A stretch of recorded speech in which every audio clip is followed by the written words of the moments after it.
قال النبي صلى الله عليه وسلم كن عالما أو متعلما أو مستمعا أو محبا يوم القيامة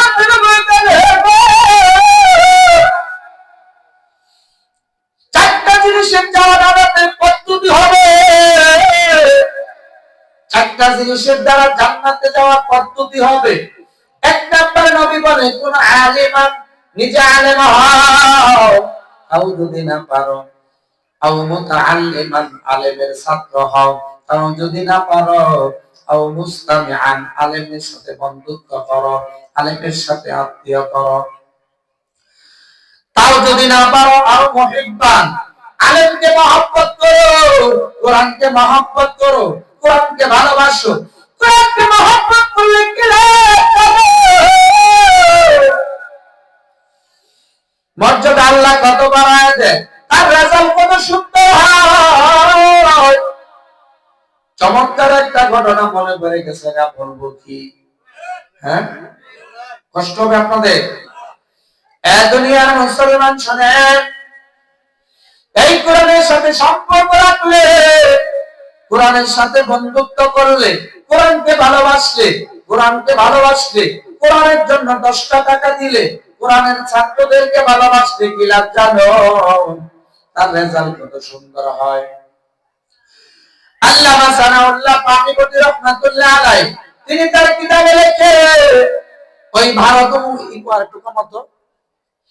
ভারত উপমহাদেশে আল্লাহর একজন বান্দা, গরিব মানুষ, মানুষের বাড়ি বাড়ি কাজ করতো আর গামছা বিক্রি করতো।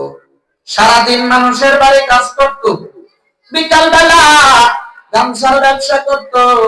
একদিনের একটা ঘটনা শোনালো, আল্লাহর বান্দা একদিন গামছা বিক্রি করার জন্য ভারতের বাজারে চলে গেছে। আল্লামা সানাউল্লাহ পানিপতি রহমাতুল্লাহ আলাইহি তিনি বলেন, আল্লাহর বান্দা ভারতের বাজারে গেছে, বাজারে যাওয়ার পর আল্লাহ পাকের কালাম এত সুন্দর, এত মধুর সুরে তেলাওয়াত করে, ও মধুর হারিরা পূজা মুসলমান, ফজরের আগে এসে দেখবা এই মাখরাজুল ইসলাম মাদ্রাসার ছাত্ররা ঠান্ডা পানি দিয়ে ওযু বানাইয়া আমার মালিকের সাথে কথা কয়। এত সুন্দর করে মধুর সুরে আল্লাহর কালাম তেলাওয়াত করে গো, একটু টেস্ট কইরা দেখো বাবা। বান্দা যখন আল্লাহর কালাম করে আল্লাহর সাথে কথা বলে, এর দ্বারা বোঝা যায় যে সমস্ত বান্দারা কোরআন পড়তে পারে, দৈনন্দিন কোরআন তেলাওয়াত করে, 2-4 পাতা করে তেলাওয়াত করতে থাকে, এরা দৈনন্দিন আল্লাহর সাথে কথা বলে। কথা ঠিক কিনা? দুনিয়ার মুসলমান,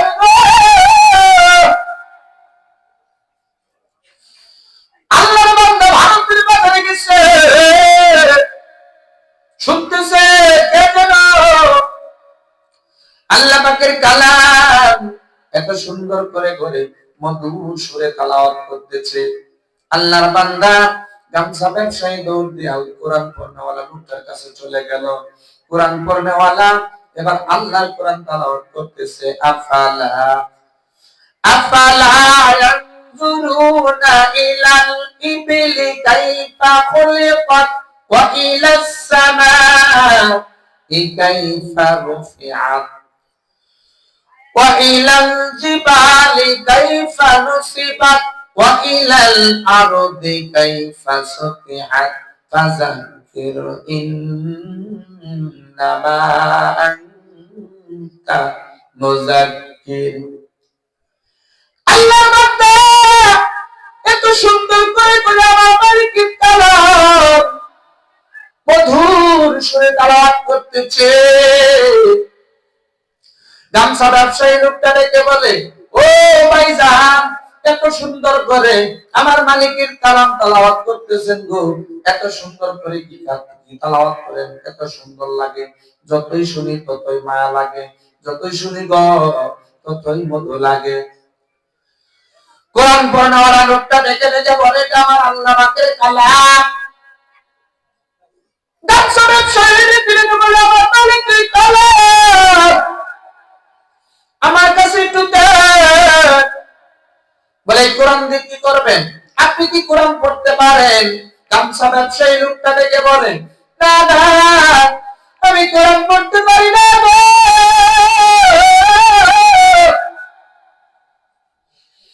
কিন্তু আমি আমার আল্লাহকে ভালোবাসি, আমার মালিকের কালাম ভালোবাসি। ভাই দেন দেন, এই কোরআনটা আমাকে দেন। আপনি তো পড়তে পারেন না। বলে আমি কেমনে পড়তে পারবো? ছোট্টকালে আমার মা দুনিয়া থেকে বিদায় হয়ে গেছে, আমার বাবা দুনিয়া থেকে বিদায় হয়ে গেছে, কোরআন পড়ার সুযোগ আমার হয় নাই। বলে তাহলে কোরআন দিয়ে কি করবেন? বলে আমি কোরআনকে ভালোবাসি, কোরআনকে মহব্বত করি। বলে বিনিময় দেওয়া লাগবে। বলে বিনিময় কয় টাকা দেওয়া লাগবে? বলে 3 রুপিয়া, 3 টাকা।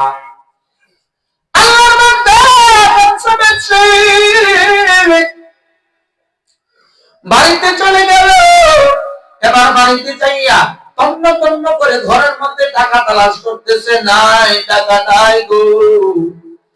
ঘরের মধ্যে ছিল একটা নতুন জামা, ওই নতুন জামাটা নিয়া ভারতের বাজারে গিয়া ডাক দিচ্ছে, কে আছো কোথায়?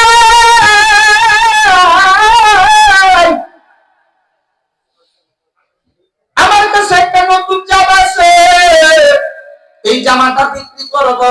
কিছু লোকেরা ডেকে বললেন, ও ভাই আপনি জামা বিক্রি করে কি করবেন? আপনি তো গরিব মানুষ, আপনার মনে হয় একটা জামা। এমন সময় ডেকে ডেকে বলতেছে, এ ভারতের মানুষেরা, আত্মীয় স্বজনের বাড়িতে যাবো না, আমি পরে দেখবো, কিন্তু আমার জামাটা আমি 2 টাকা মূল্য দিয়ে বিক্রি করিয়া আমার মালিকের কালাম আমি খরিদ করব। 2 টাকা দিয়া নতুন জামা বিক্রি করিয়া পকেটে ছিল 1 টাকা, 3 টাকা নিয়ে দৌড়ায় ওই কোরআন পড়নেওয়ালা লোকটার কাছে চলে গেল। ডাক দিয়া বলে, ভাইজান এই যে নেন নেন, 3 টাকা নেন, বিনিময়ে আল্লাহর কালাম আমাকে দেন। বাবা কোরআনের সাথে মহব্বত রাখলে রেজাল্ট কত সুন্দর হয়, একটু মনের কান লাগে শুনে যাবেন। 3 টাকা দিয়ে আমার মালিকের কালাম খরিদ করে নিয়া বাড়ি চলে যায়। বাড়িতে গিয়া একটা মাত্র কন্যা সন্তান, বিবিও দুনিয়াতে নাই। দরজার কাছে দাঁড়াইয়া ডাক দিয়ে বলে, মা দরজা খোল, আমি তোমার বাবা এসেছি। মেয়েটা দরজা খুলে দিল। তাকায় দেখি বাবা বুকের মধ্যে একটা কিতাব। দেখো বলে, আপনার বুকের মধ্যে একটা কিতাব দেখা যায়, এই কিতাব দিয়ে আপনি কি করবেন? বলে, মা এটা সাধারণ কোনো কিতাব না, পৃথিবীতে যত কিতাব আছে সবচাইতে বড় কিতাব হলো আমার আল্লাহর 30 পারা কোরআন। কথা কয় না? আর জোরে বলেন।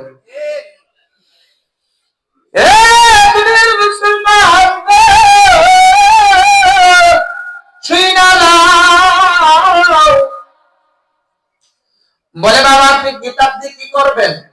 বলে, মা যদি আমি কোরআন পড়তে পারি না, কিন্তু কোরআনকে ভালোবাসি।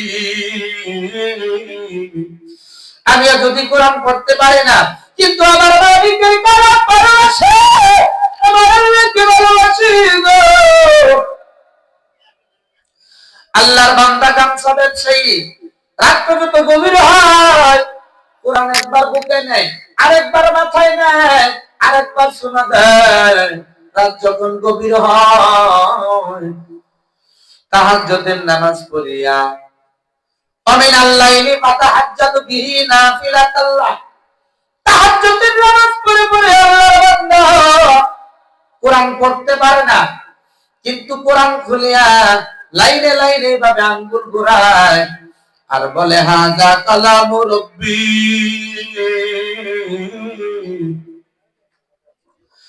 হাযা কালামু রাব্বি, এটাই বুঝি আমার আল্লাহর কুরআন, এটাই বুঝি আমার আল্লাহর কিতাব।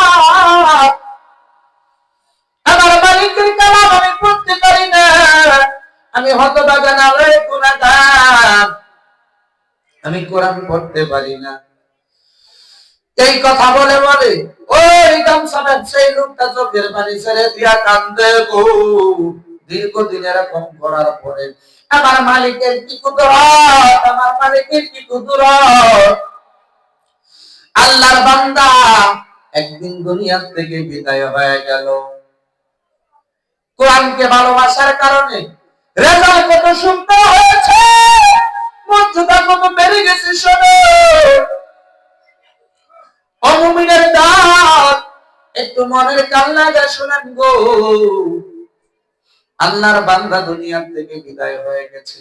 আদরের মেয়েটা বাবার লাশের পাশে বসে বসে চোখের পানি ছেড়ে দিয়ে কাঁদতে,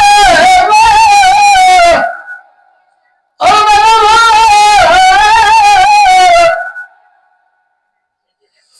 তুমি আমাকে রেখে চলে গেলা, অনেক আগে আমার মা বিদায় নিয়ে গেছে গো। আমার মা ডাইকা দিতে দিতে দেয়, মন করে দেয়। এই ময়দানে এমন মানুষ আছে অনেকের মা নাই বাবা নাই, এই আফগানিস্তান মাঠে শুয়ে আছে গো। মা ডাইকা দিতে মিটাইতে পারে না, মা ডাইকা দিতে মিটাইতে পারে না। মাথাটা নিচে দিয়ে দাও, মাথাটা নিচের দিকে দিয়া ভালো করে শুনে নাও। আল্লাহর বান্দা চোখের পানি ছেড়ে ছেড়ে আল্লাহর বান্দে কাঁদে, বাবা তুমি আমাকে ছেড়ে চলে গেলা, আমি কার কাছে যাইব, কার বুকে ঘুমাইব, আমি কাকে বাবা বাবা বলে ডাক দিব। এই কথা বলে বলে মেয়েটা চোখের পানি ছেড়ে দিয়ে কাঁদতে, হাওয়া করে কাঁদতেছে। পাড়া প্রতিবেশী মহিলা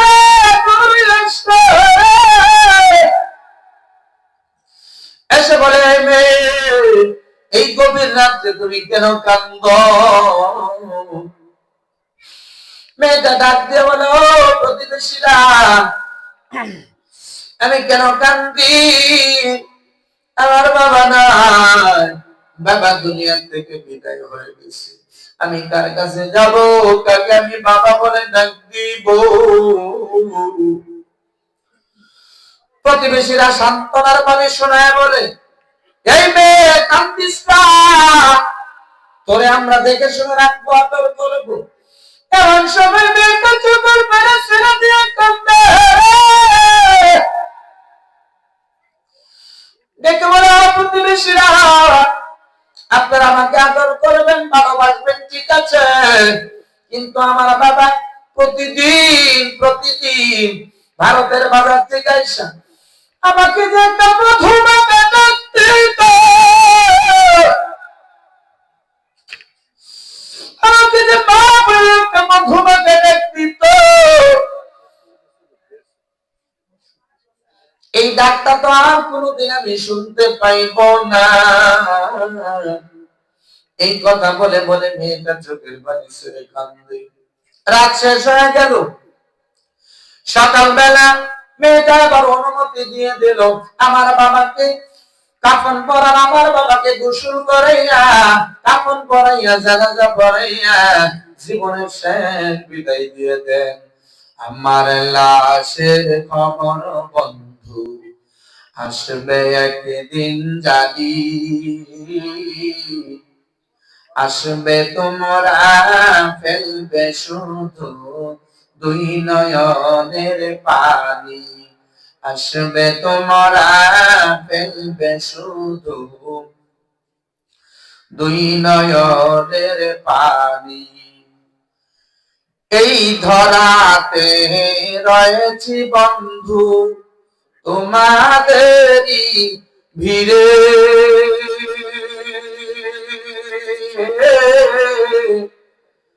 কখন জানি যাব চলে তোমাদের ছেড়ে। বন্ধু তোমরা দোয়া করো মরণেরই পরে, সুখে যেন রাখেন আল্লাহ আমায় মাটির ঘরে, সুখে যেন রাখেন আল্লাহ আমায় মাটির ঘরে। আমি বলি এই 4-5 জন মানুষ আমি কইল